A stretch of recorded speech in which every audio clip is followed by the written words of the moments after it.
ये लोग के गाना आप सबके परिचय बता दो, उसके बाद हम कार्यक्रम तोहरे लोग लाइव शुरू करो। और की बगल में हाथ लगाओ और भले हाथी के सुर बड़ी मशहूर बा। हाथी के सुर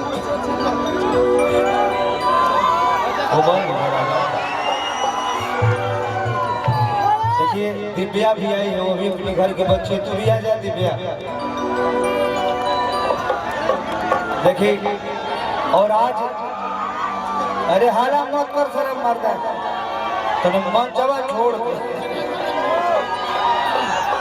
भाई भाई भाई भाई थोड़ा सा पीछा हो जाए। हाला देखिए ये तीनों जनी हालांकि हमारा खातिर लकी है। सबसे पहले है तेगो गाना यही छपरा जिला में कि करी हाथ जोड़ी दोनों मोड़ी के नमस्ते नमस्ते। जौना गाना में काम कर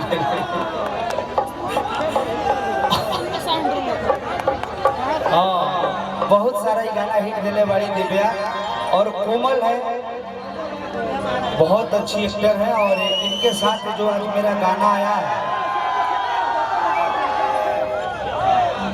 बर्बाद जौन एल्बम के नाम पर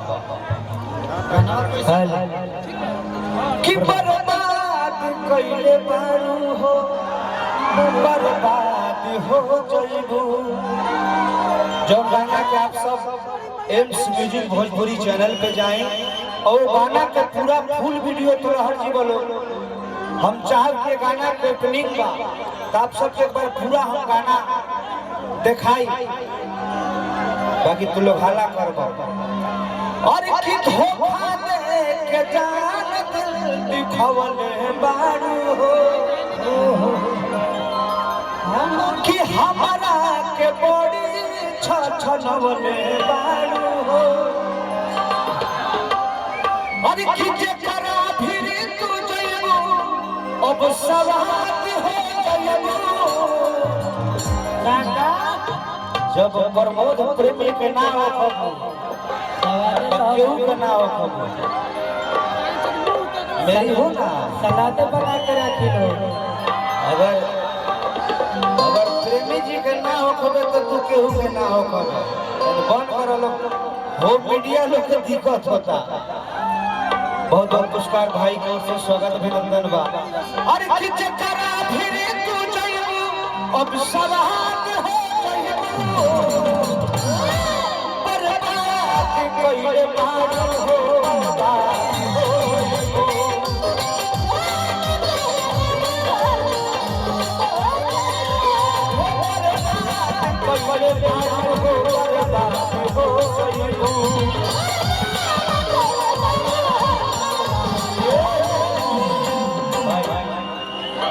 आज अगर हमारा साथ ऐसे कर तो काल तोहरा साथ जरूर के होगा। ये दुनिया के नियम गलत जरूर कर। तो गाना का आपसे बहुत सारा प्यार और आशीर्वाद दियो चैनल के। अब चाहे लोग के कार्यक्रम शुरू कर भाई। और देखिए एगो गाना हमारा आप सब सुन लो, बड़ा वायरल भई रहा है छोटे। और की दिल में बढ़ता बेचैन अरे हल्का हल्का गोरी कि जब मारे के घूमेलू अरे लिपस्टिक लगा कि देहिया से छलक दुपट्टा अरे मल मल काए गोरी अरे लिपस्टिक लगा से स्वागत के लोग अब लोग के कार्यक्रम शुरू करिए। आप सीट पर बैठ जाए। चलिए जो